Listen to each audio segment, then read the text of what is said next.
사도신경으로 신앙 고백 드림으로 새벽 예배 시작합니다. 전능하사 천지를 만드신 하나님 아버지를 내가 믿사오며 그 외아들 우리 주 예수 그리스도를 믿사오니 이는 성령으로 잉태하사 동정녀 마리아에게 나시고 본디오 빌라도에게 고난을 받으사 십자가에 못 박혀 죽으시고 장사한 지 사흘 만에 죽은 자 가운데서 다시 살아나시며 하늘에 오르사 전능하신 하나님 우편에 앉아 계시다가 저리로서 산자와 죽은 자를 심판하러 오시리라. 성령을 믿사오며 거룩한 공회와 성도가 서로 교통하는 것과 죄를 사하여 주시는 것과 몸이 다시 사는 것과 영원히 사는 것을 믿사옵나이다. 아멘. 이 아침 우리에게 주시는 하나님의 말씀은 역대하 25장입니다. 역대하 25장 1절로 13절 말씀까지. 역대하 25장 1절로 13절 말씀까지 말씀 찾으셨으면 한 목소리로 같이 읽습니다. 아마샤가 왕위에 오를 때 나이가 25세라 예루살렘에서 29년 동안 다스리니라. 그의 어머니의 이름은 여호앗단이요 예루살렘 사람이더라. 아마샤가 여호와께서 보시기에 정직하게 행하기는 하였으나 온전한 마음으로 행하지 아니하였더라. 그의 나라가 굳게 섬에 그의 부왕을 죽인 신하들을 죽였으나 그들의 자녀들은 죽이지 아니하였으니 이는 모세의 율법책에 기록된 대로 함이라. 곧 여호와께서 명령하여 이르시기를 자녀로 말미암아 아버지를 죽이지 말 것이요 아버지로 말미암아 자녀를 죽이지 말 것이라. 오직 각 사람은 자기의 죄로 말미암아 죽을 것이니라 하셨더라. 아마샤가 유다 사람들을 모으고 그 여러 족속들을 따라 천부장들과 백부장들을 세우되 유다와 베냐민을 함께 그리하고 20세 이상으로 계수하여 창과 방패를 잡고 능히 전장에 나갈 만한 40만 명을 얻고 30만 명을 얻고 또 은 100달란트로 이스라엘 나라에서 큰 용사 10만 명을 고용하였더니 어떤 하나님의 사람이 아마샤에게 나와서 이르되 왕이여 이스라엘 군대를 왕과 함께 가게 하지 마옵소서. 여호와께서는 이스라엘 곧 온 에브라임 자손과 함께 하지 아니하시나니 왕이 만일 가시거든 힘써 싸우소서. 하나님이 왕을 적국 앞에 엎드러지게 하시리이다. 하나님은 능히 돕기도 하시고 능히 패하게도 하시나이다 하니 아마샤가 하나님의 사람에게 이르되 내가 100달란트를 이스라엘 군대에게 주었으니 어찌할까. 하나님의 사람이 말하되 여호와께서 능히 이보다 많은 것을 왕에게 주실 수 있나이다 하니라. 아마샤가 이 에브라임에서 자기에게 온 군대를 나누어 그들의 고향으로 돌아가게 하였더니 그 무리가 유다 사람에게 심히 노하여 분연히 고향으로 돌아갔더라. 아마샤가 담력을 내어 그의 백성을 거느리고 소금 골짜기에 이르러 세일 자손 10,000명을 죽이고 유다 자손이 또 10,000명을 사로잡아 가지고 바위 꼭대기에 올라가서 거기서 밀쳐 내려뜨려서 그들의 온 몸이 부서지게 하였더라. 아마샤가 자기와 함께 전장에 나가지 못하게 하고 돌려보낸 군사들이 사마리아에서부터 베토론까지 유다 성읍들을 약탈하고 사람 3,000명을 죽이고 물건을 많이 노략하였더라. 아멘. 네. 오늘은 함께 읽으신 역대하 25장 1절에서 13절 말씀을 중심으로 말씀을 따르는 용기라는 제목의 말씀으로 잠시 은혜를 나누겠습니다. 신약의 마태복음 1장에 보면 예수님의 족보가 나옵니다. 이 족보는 14대라고 하는 규칙에 맞추어서 족보를 끊어서 기록을 하고 있습니다. 유대인들은 숫자에 아주 민감합니다. 그래서 숫자에 상징적인 의미를 굉장히 많이 부여합니다. 그래서 유대인들은 유독 10이라고 하는 그 숫자를 많이 사용하는 걸 우리가 잘 압니다. 그렇다면 예수님의 족보에 왜 14라고 하는 그 숫자를 끊어서 그렇게 14를 강조하고 있는 걸까? 14라고 하는 그 숫자가 어떤 의미인가라고 할 때, 여러분, 이 14는 다윗을 의미하는 숫자입니다. 여기에 대한 설명을 하려면 좀 긴데 간단하게 말씀을 드리면, 여러분, 히브리어는 원래 모음은 없고 자음으로만 되어 있는 상형 문자입니다. 그렇기 때문에 상형 문자의 조합으로 어떤 단어가 딱 짜여지면 이제 그 단어를 알아야 읽을 수도 있고 그 의미도 알 수 있습니다. 그 단어를 모르면 읽을 수도 없는 거죠. 우리가 한자 모르는 단어 이렇게 보면 전혀 읽을 수도 없고 뜻을 알 수도 없는 것처럼 히브리어가 상형 문자라서 그 단어를 모르면 이렇게 읽을 수도 없는 겁니다. 그래서 이 후대에 이 히브리어의 이 한계를 극복하기 위해서 학자들이 그 상형 문자인 자음으로만 되어 있는 그 단어에다가 모음을 만들어서 이제 그 붙여 놓은 겁니다. 그래서 히브리어에 보면 점들이 많아요. 뭐 위쪽에 점이 찍히기도 하고, 뭐 오른쪽, 왼쪽, 좌우, 뭐 그 아래 위에 이렇게 점 같은 것들을 이렇게 찍어서 모음을 만든 겁니다. 그래서 뜻을 몰라도 그 이제 자음 모음만 알면 읽을 수 있도록 그렇게 만든 거죠, 후대 학자들이. 그래서 다윗을 영어로는 데이비드 혹은 데이빗이라고 이제 그렇게 읽는데, 그 단어가 어떻게 되어 있냐면 히브리어로 다비드라고 그렇게 읽는데, 히브리어 알파벳으로는 네 번째 글자인 달렛과 여섯 번째 글자인 바브와 그리고 네 번째 글자인 달렛, 이 세 단어가 이렇게 합쳐져서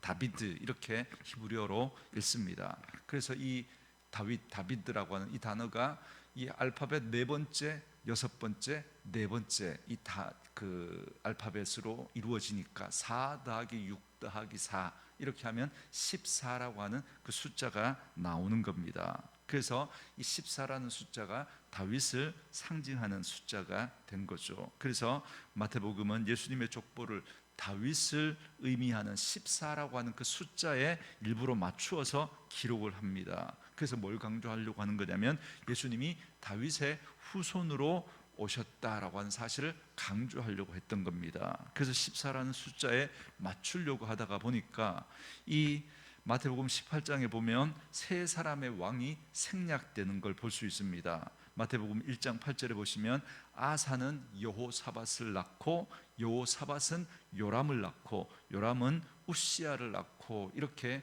되어 있습니다. 여러분, 히브리 역사를 이렇게 아시는 분, 히브리 그 왕의 순서를 아시는 분들은 이거 이상한데 이렇게 대반에 눈치챌 수 있죠.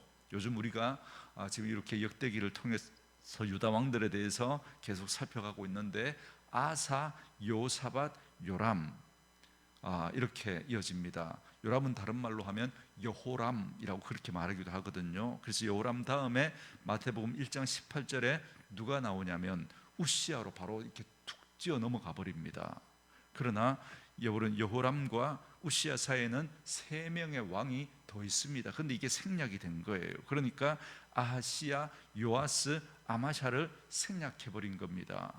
뭘 말하는 겁니까? 그만큼 이 세 사람은 하나님과 유대인들에게 인정받지 못했던 왕이었다는 걸 말할 수 있습니다. 오늘 본문은 그 세 사람 가운데 마지막 왕인 아마샤에 관한 말씀입니다. 그는 처음에는 하나님 앞에서 선을 행했습니다. 오늘 말씀은 그 선행을 기록하고 있는 말씀인데요, 1절에 보시면 아마샤는 그 아버지 요아스가 신하들의 반역에 의해서 죽임을 당한 후에 25세의 왕위에 올라서 29년을 다스렸습니다. 이 아마샤에 대해 성경은 이렇게 평가합니다. 2절 말씀해 보시면 아마샤가 여호와께서 보시기에 정직하게 행하기는 하였으나 온전한 마음으로 행하지는 아니하였다 그럽니다. 아마샤는 처음에는 하나님 앞에 옳게 행했습니다. 그러나 그는 온전한 마음으로 행하지 않았다는 겁니다. 그래서 결국 아버지 요아스가 제사장 여호야다가 살아있을 동안에는 하나님께 순종했지만 중간에 변절해버렸던 것처럼 아마샤도 동일한 전철을 밟은 겁니다. 그래서 아마샤의 타락한 모습과 그의 비극적인 결말은 우리가 내일 말씀을 통해서 살펴보게 될 겁니다. 그러나 오늘 말씀은 그래도 일단 아마샤가 처음에는 하나님 앞에 정직하게 행했던 그 모습을 보여주고 있습니다. 3절과 4절에 보시면 그의 나라가 굳게 섬에 그의 부왕을 죽인 신하들을 죽였으나 그들의 자녀들은 죽이지 아니하였으니 이는 모세의 율법책에 기록된 대로 함이라. 곧 여호와께서 명령하여 이르시기를 자녀로 말미암아 아버지를 죽이지 말 것이요 아버지로 말미암아 자녀를 죽이지 말 것이라 오직 각 사람은 자기의 죄로 말미암아 죽을 것이니라 하셨더라 그럽니다. 아마샤는 아버지 요아스가 죽임을 당한 그 혼란한 상황을 극복하고 왕이 됩니다. 그래서 아마샤는 요아스를 죽인 그 영모에 가담한 자들을 처형합니다. 그런데 영모에 가담한 자들을 처형할 때 그 자녀들을 죽이지 않았다 그럽니다. 여러분, 고대에 이 영모를 꾀한 사람들은 일벌백계하기 위해서, 여러분 보통 우리가 우리나라 역사를 봐도 어떻게 합니까? 삼족을 멸하고 또 심지어 팔족을 멸하는 그런 이야기들을 우리가 듣지 않습니까? 그래서 그의 부모와 형제, 처자까지 삼족은 물론이거니와 구족까지 멸하는 그런 경우들도 있습니다. 그런데 아마샤는 그 영모에 가담한 자를 죽이되 그의 자녀들은 죽이지 않았다 그럽니다.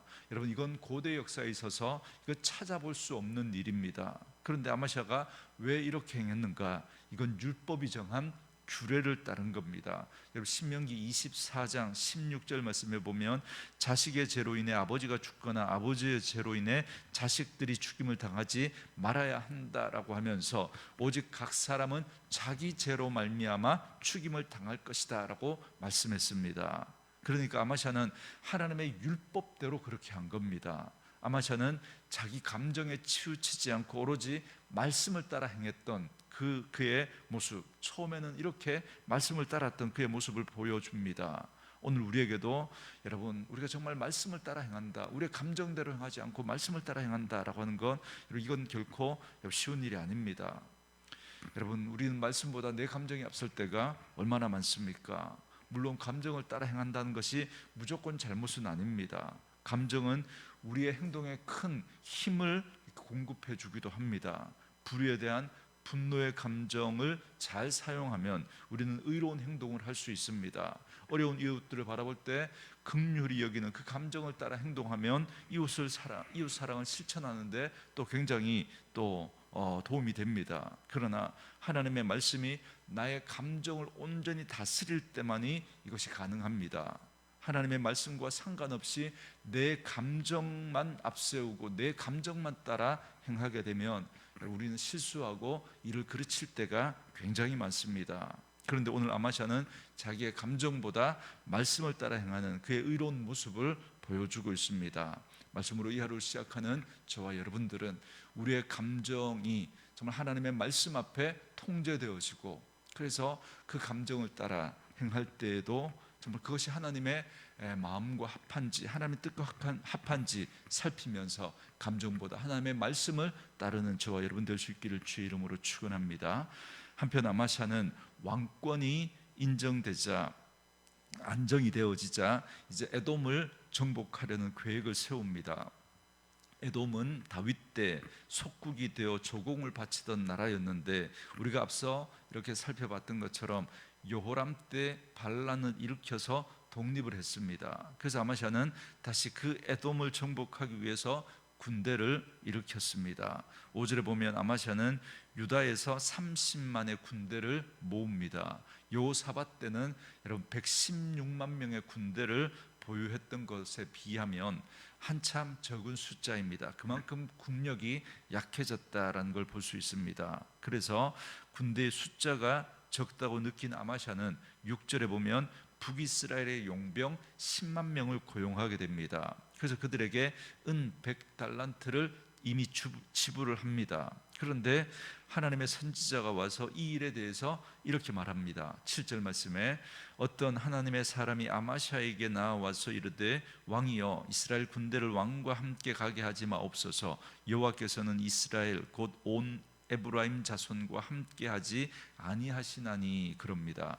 하나님이 북이스라엘과 연합하는 것을 기뻐하시지 않으시니까 만약 그렇게 한다면 아마샤가 죽게 될 것이다 라고 경고를 합니다. 하나님은 능히 돕기도 하고 패하게도 하시는 분이심을 분명히 말씀하신 겁니다. 그런데 아마샤는 이미 용병을 고용하기 위해서 은 100달란트를 지불한 상태입니다. 그래서 그 선지자에게 이렇게 묻습니다. 9절에 아마샤가 하나님의 사람에게 이르되 내가 100달란트를 이스라엘 군대에게 주었으니 어찌할까? 하나님의 사람이 말하되 여호와께서 능히 이보다 많은 것을 왕에게 주실 수 있나이다. 그러니까 북이스라엘 군대를 돌려보내면서 금전적으로 이미 은백달란트를 줬는데 그 손실이 이만저만이 아닌 거죠. 그래서 아까운 마음에 이야기를 했던 겁니다. 그러니까 그들 없이 그래도 아마샤의 마음에는 정말 그들 없이 이렇게 승리할 수 있을까 그 고민도 되고 돈도 아까운 마음도 들었던 거죠.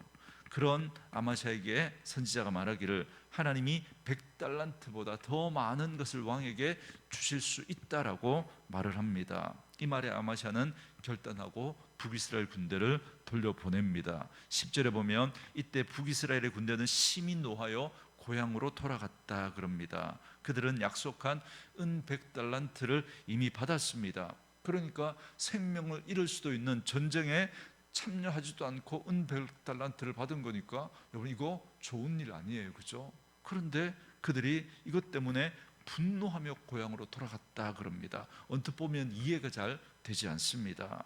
여러분 그 이유가 뭐냐면 전쟁에서 이기면 얻게 되는 전리품 때문입니다. 그들은 이 전쟁의 100달란트보다 사실은 그 전쟁을 통해서 얻게 되는 그 전리품의 기대가 컸던 겁니다. 그래서 13절에 보면 북이스라엘의 군대는 고향으로 돌아가면서 분풀이를 합니다. 유다 성읍들을 공격해서 3,000명 가량을 죽이고 약탈을 자행한 겁니다. 그 전쟁에 나아가서 그게 승리하면 그 전쟁에서 또 많은 전리품들을 얻게 되는데 그걸 하지 못하니까 돌아가면서 유다 성읍들을 막 공격해서 사람들을 죽이고 약탈을 해 갔다라는 거죠. 한편 아마샤와 유다 군사들은 소금 골짜기에 이르렀습니다. 여러분 소금 골짜기는 사해 옆에 있는 계곡을 말하는데요. 이곳에서 아마샤의 군대는 에돔과 싸워서 10,000명을 죽이고 또 10,000명을 포로로 잡아 죽입니다. 이렇게 아마샤와 남유다는 승리를 거둡니다. 이는 하나님의 선지자의 말을 들었기 때문입니다. 북이스라엘의 군대를 의지하지 않고 하나님을 의지했던 결과입니다. 그래서 오늘 우리는 이 말씀을 통해서 오직 하나님만 의지하는 믿음으로 살아야 한다라는 사실을 다시 한번 깨닫게 됩니다. 그리고 북이스라엘의 군대의 그 만행을 보면서 우리가 의지하는 세상의 본 모습, 그들의 악함과 추함을 우리는 다시 한번 알 수 있습니다. 그러므로 우리가 의지할 분은 오직 하나님 한 분밖에 없다는 사실을 분명히 기억하시기 바랍니다. 하나님이 진정으로 우리를 위하고 능히 우리를 도우실 수 있는 분입니다. 세상이 우리를 도울 수 있는 것 같지만 여러분 세상의 본질은 바로 이 북이스라엘처럼 그들의 이해관계 속에서 우리에게 뭔가 얻을 수 있기 때문에 그렇게 여러분 하는 것이지 그의 본질은 우리에게 또 뭔가를 얻어내려고 하는 거예요. 그게 채워지지 않으면 손바닥 뒤집듯 여러분 돌아설 수 있는 것이 세상입니다. 사랑하는 성도 여러분, 또한 우리는 하나님의 말씀보다 내 감정을 앞세우면 안 된다는 사실을 기억해야 합니다. 이는 하나님보다 내가 앞서 행하고자 하는 어리석은 일입니다. 그러므로 오직 하나님만 의지하고 하나님의 말씀에 내 생각과 내 감정까지 복종하심으로 하나님께서 내 앞에서 행하시는 삶, 하나님이 우리의 삶을 도우시고 이끌어 가시는 복된 삶이 되어줄 수 있기를 주님의 이름으로 축원합니다. 주신 말씀 묵상하시면서 우리 찬양 함께 들으시며 기도하는 시간 갖겠습니다.